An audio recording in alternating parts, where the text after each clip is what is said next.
50대 중반의 5친구. 친구 1. 장례식장을 나오면서 결국 눈물샘이 터져버렸다. 친구의 죽음이 슬퍼서만은 아닌 것 같았다. 문상을 가면 적어도 1시간쯤은 자리에 앉아있다가 나오곤 했는데 오래 지켜줘야 할 친구의 영정 앞에서는 육개장 한 그릇도 다 비우지 못한 채 나와 버렸다. 고인이 된 이 친구와는 고등학교 시절에 만났다. 필기노트를 서로 빌려보았고 시험 전날이면 번갈아 서로의 집에 모여 밤을 새우기도 했다.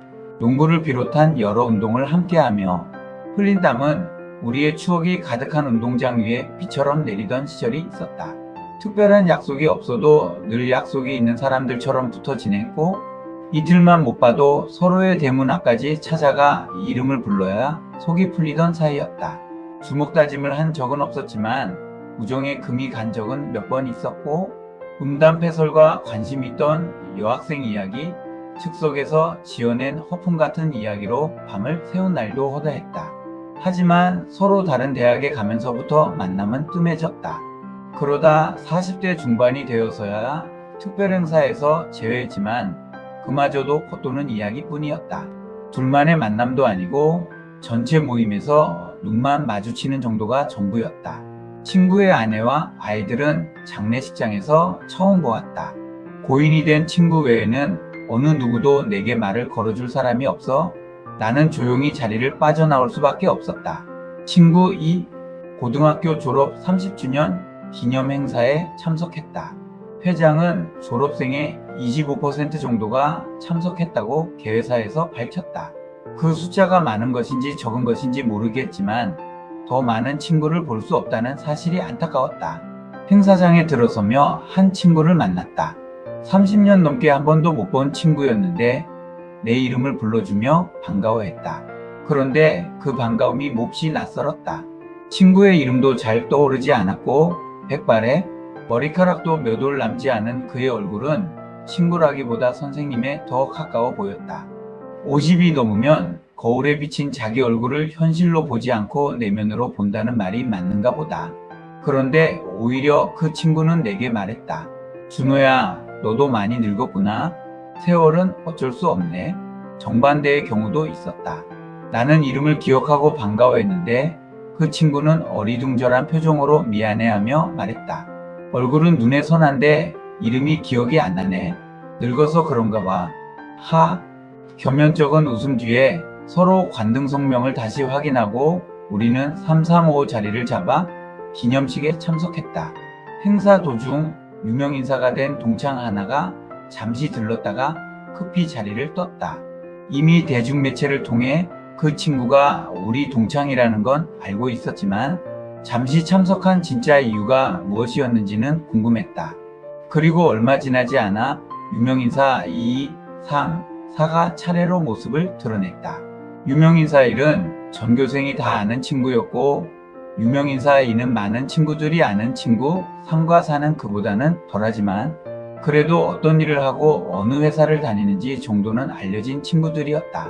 좀 각박하게 말하자면 일반인 1과 2 정도까지는 서로 명함도 주고받았지만 참석자의 30%쯤은 잘 지낸다는 인사와 휴대폰 번호 외에는 알 수 있는 정보가 없었다. 행사가 거의 끝나갈 즈음 일반인 5인 친구를 만났다.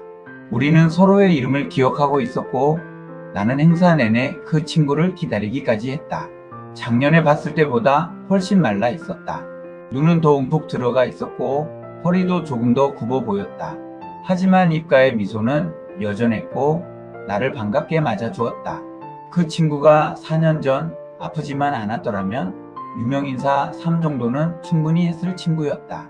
하지만 건강상의 이유로 모든 자리에서 물러난 뒤 조금씩 친구들의 대화에서도 소외되어 가고 있었던 것 같아. 친구 3. 때로는 인생이 모질고 슬프다 못해 억울하기까지 하다. 못났다? 못났어. 3명의 친구가 건배를 하고 나면 삼겹살을 젓가락으로 뒤집는다. 조금 전에 뒤집었는데도 버릇처럼 또 뒤집는다. 삼겹살이 노릇노릇하게 익으면 약속이라도 한 듯 원샷을 외치며 잔을 들이민다. 이 친구들과 술자리를 하면 5번쯤은 꼭 원샷이 나온다. 첫 잔은 기본 원샷이고 안주가 나오면 기념 원샷을 한다.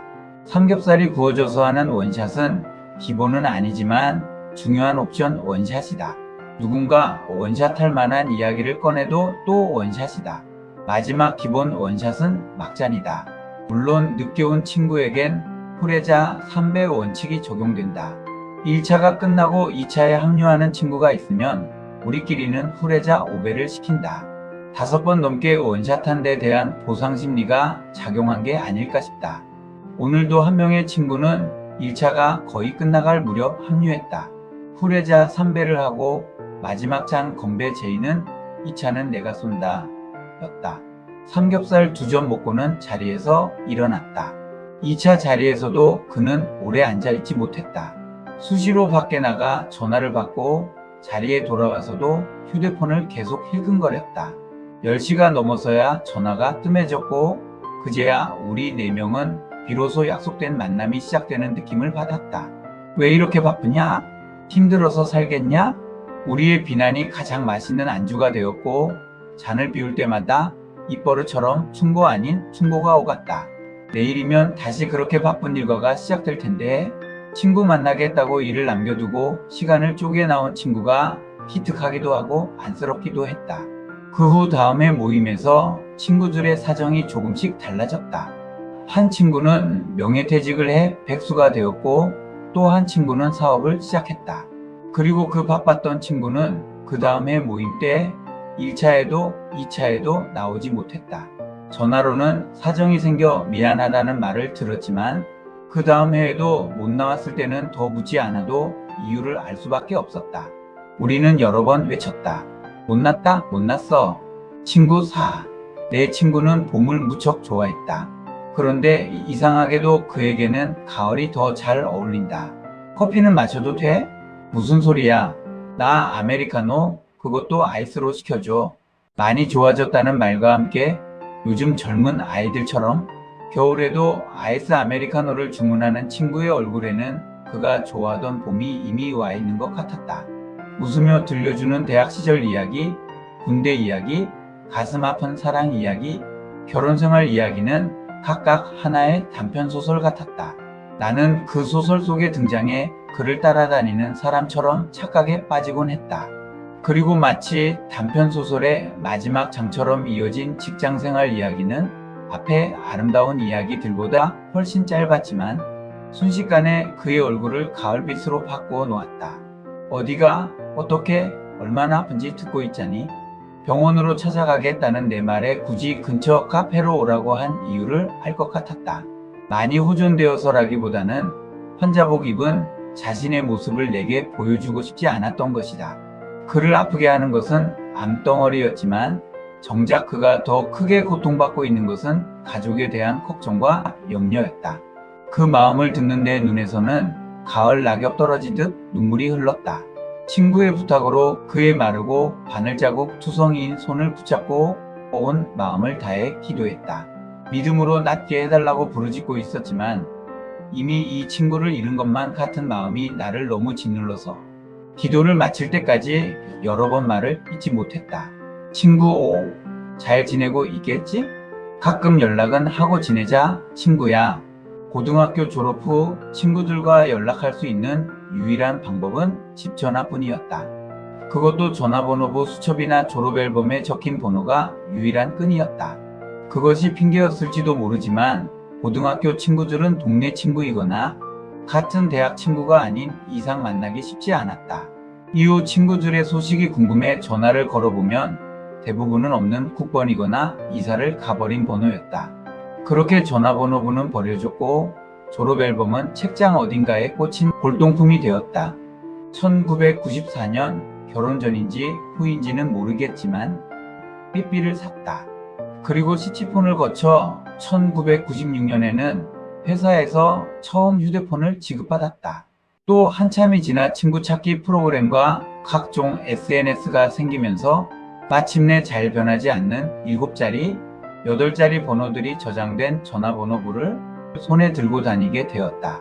그러나 우리는 고등학교 졸업 직후와 마찬가지로 서로 연락 없이 각자의 삶에 충실했다.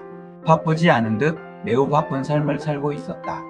결국 친구와 자주 연락하지 못한 이유는 전화번호를 몰라서가 아니었던 것이다. 이 친구도 그렇게 20년 넘게 연락하지 못한 채 전화번호부에서 차마 지우지 못하는 친한 친구로 남아있었다. 고등학교 30주년 기념식에 참석하지 못한 75%의 친구들 또한 누군가의 전화번호부에는 저장되어 있을 것이다. 하지만 통화 버튼을 누르기까지 또 20년이 지나버릴지도 모른다. 그리고 그렇게 어렵게 눌러 만나게 되었을 때 우리는 한 친구의 얼굴에서 위에 5친구를 동시에 만나게 될지도 모른다. 장례식장 지하주차장에서 나는 핸들에 엎드려 소리내어 울었다. 5친구를 한꺼번에 잃어버린 것 같아 가슴이 먹먹했고 울음이 좀처럼 그치지 않았다. 친구야, 진짜 미안했다. 그리고 지금 너무 보고 싶다.